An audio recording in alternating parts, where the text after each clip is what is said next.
La question culturelle en islam ou artistique, elle est importante parce qu'on ne peut pas, en tant que musulman, bâtir un État ou une civilisation en niant la culture ou l'art de façon générale. Pourquoi? Parce que, à travers les siècles, la civilisation musulmane, sous les différents califats, sultanats, etc., a produit de l'art, de la culture, de la littérature, de la poésie, de la philosophie et des sciences aussi profanes, comment dirais-je, biologie, physique, chimie, etc. Et tout ceci n'a jamais réellement, au sein du monde musulman, été combattu, comme en Occident, on a longtemps combattu les sciences. Et d'ailleurs, il y a un très bon ouvrage qui parle de ça, qui a été écrit par une Allemande qui était plutôt national-socialiste pendant la Seconde Guerre mondiale, qui s'appelle Sigrid Unk. L'ouvrage en question, Le soleil d'Allah brille sur l'Occident, quelque chose comme ça. Bon, c'est un très bon ouvrage qui recense, on va dire, tous ces grands savants musulmans, arabes, andalous, du califat de Bagdad et ainsi de suite, qui ont influencé l'Europe et l'Occident à une époque où il n'était pas bon de dire ce que l'on pensait d'un point de vue scientifique, puisque l'Église, notamment, et pas que, considérait que tout cela était contraire à la foi chrétienne. Et c'est, hélas, durant le siècle des Lumières, que s'est libérée la parole scientifique et qu'on a enfin pu, avec le temps, valider tout cela. Donc l'Occident a été en retard, puis a rattrapé son retard, et aujourd'hui c'est le monde musulman qui est en retard. Ce sont des choses qui arrivent. C'est typique des grands empires et des grands ensembles. D'abord la réussite, puis la chute, puis la décadence, et puis une décadence qui peut durer très longtemps.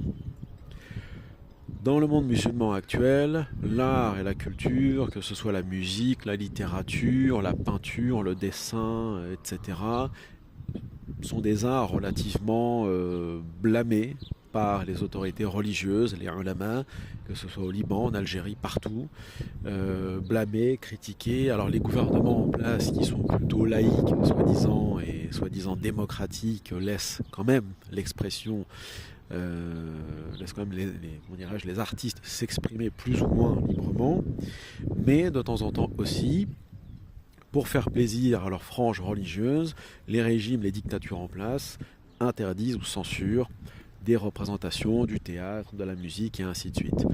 Alors je ne vais pas rentrer dans le détail de ce que la jurisprudence islamique nous enseigne à ce niveau-là, mais force est de constater que les musulmans, une fois de plus, ne connaissent qu'une seule version des avis juridiques par rapport à la question de la musique, de l'art, de la poésie, de la peinture, des sculptures, des statues aussi. C'est très choquant pour certaines personnes ce que je vais dire, mais il existe des avis, réformistes ou pas, même dans l'islam, ça a toujours plus ou moins existé, qui expliquent que les statues dans l'absolu ne sont pas interdites, d'abord pas dans le Coran, mais dans les hadiths, n'est-ce pas?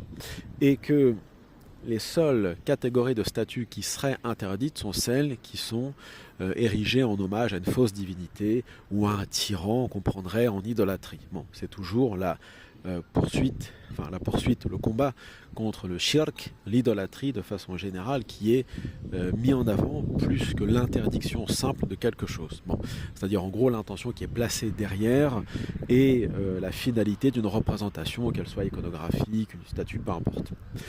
Donc il existe énormément d'avis sur les arts de façon générale, et c'est le fait de se réapproprier cet héritage juridique musulman, d'abord du Moyen-Âge et actuel, qui nous permettra aussi de pouvoir nous exprimer, de laisser les artistes s'exprimer librement et de pouvoir produire leurs œuvres sans être blâmés tant par les autorités religieuses ou par les pseudo ou faux États islamiques en place, que ce soit en Arabie Saoudite ou ailleurs.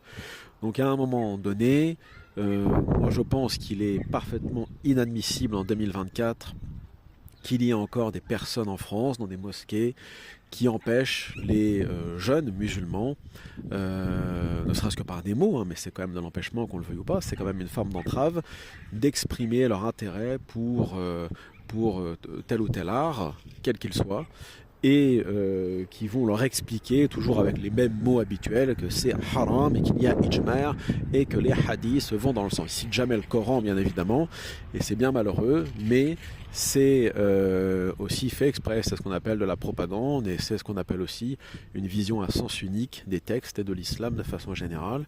Et encore une fois, même si l'art et la culture n'est pas l'alpha et l'oméga de la vie sur Terre, ou du bonheur, ou de la foi et de la spiritualité. Il n'empêche que l'art, la culture de façon générale, participe à faire rayonner une nation, une civilisation, et aussi apporte une forme de bonheur et de réconfort et de quiétude aussi dans la vie des humains et des croyants, surtout si on parle d'un art qui est couplé à l'islam d'un point de vue spirituel, culturel, etc., puisqu'il existe énormément de façons aussi d'exprimer sa foi et sa spiritualité à travers l'art.